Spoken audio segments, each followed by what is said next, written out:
Hello everyone. So I hope ko mumeze neza cyane.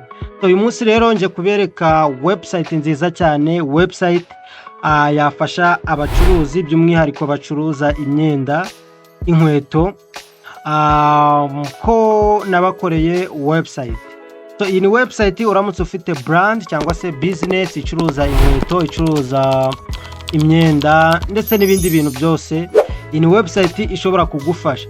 So kuko mubibona rero iyi ni website nziza cyane ushobora gutunga ikagira brand yawe cyangwa se business yawe professional, aho ndetse nanone aho kugira ugenda sharing amafoto kuri WhatsApp aveho cyangwa se n'ibiki. Iyi ni website tuguhereza ukajya uploadingamo amafoto updatinga. Ikindi iyi website turagufasha tukayohereza domain name, ashobora kuba wenda ambara.com, wenda ni example, ashobora kuba runaka.com.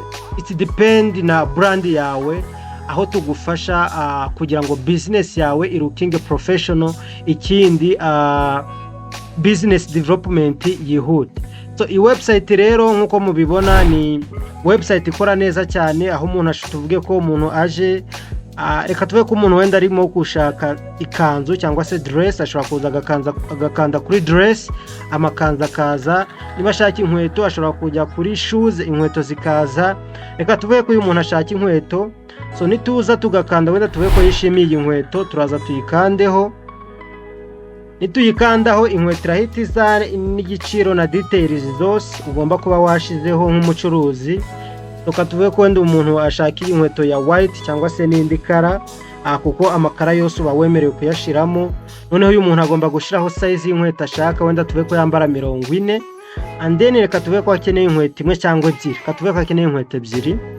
So nitwadinga kuri cart urabona ko akoze iki, hahise hazaho 2 hano kuri cart. Nituza hano muri cart urabona ko uyu muntu akeneye iyi nkweto yitwa New Force 250.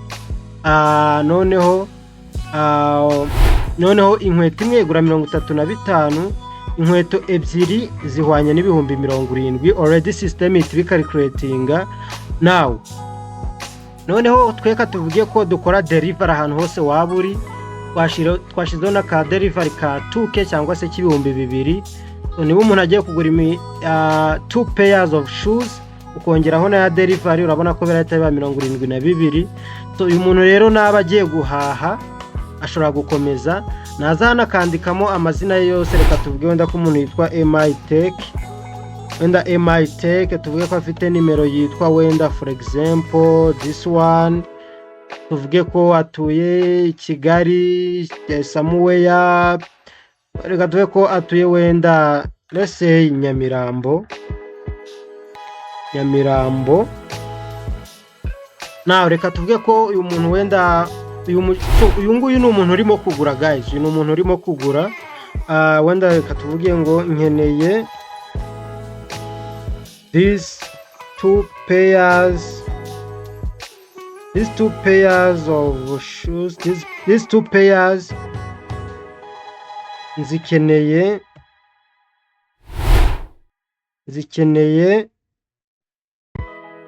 today or tomorrow.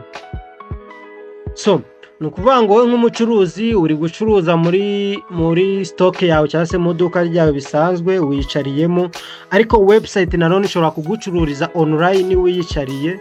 So uyu muntu naza agakora order, urabona ko hano turimo turamubwira ngo payment is done via mobile money cyangwa se cash upon delivery, detail will be provided on WhatsApp.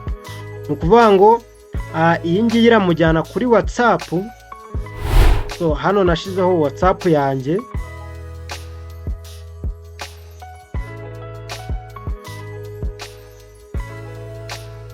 noneho ndebera dore ngiye message izakugeraho wowe nk'umucuruzi. Message izakugeraho ni iyi ngiyi: hello, this is customer details, name cyangwa se umuntu yitwa MITech, nimero ye ni iyi, address ni Kigali Nyamirambo, noneho wenda ibyo yanditseho nkeneye this to pay nzikeneye today or tomorrow.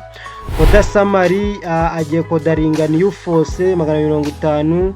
Aha imigure ebyiri agiye kodaringa 2 pairs ku 70,000 and then subtotal ni 70,000. None twongeraho delivery bikaba total to pay 72,000. I would like to confirm this order. So nkwango umukiriya we azakwerereza iyi message, noneho wowe nk'umucuruzi uzahita ubona iyi message, wowe mwahita mukora iki, wowe mwahita mukomeza gukominikana. So rero murabona ko iyi ni website nziza cyane ishobora kugufasha nka business, ishobora kugufasha neza cyane. Ikindi ni website iri professional, yihuta kandi neza cyane. Ikindi ushobora kuyigira dark mode mu gihe ubishaka. Urabona ko ifite uburyo bwinshi bwo kuba manageable. So iyi ni website nziza cyane guys. So iyi ni website ishobora kugira brand yawe professional ku giciro gikeya. So rero niba ukeneye website ushobora kutwandikira cyangwa se ukaduhamagara kuri nimero, cyangwa se ukatwandikira unyuze kuri WhatsApp group yacu cyangwa se nimero yacu. Ikindi noneho nawe niba uzi umuntu iyi website ishobora kugirira umumaro, ushobora kumurekomandinga. Ikindi niyo tuzaniye umukiriya ugura website hari commission tuguhereza. So thank you so much. I hope this is the best helpful video.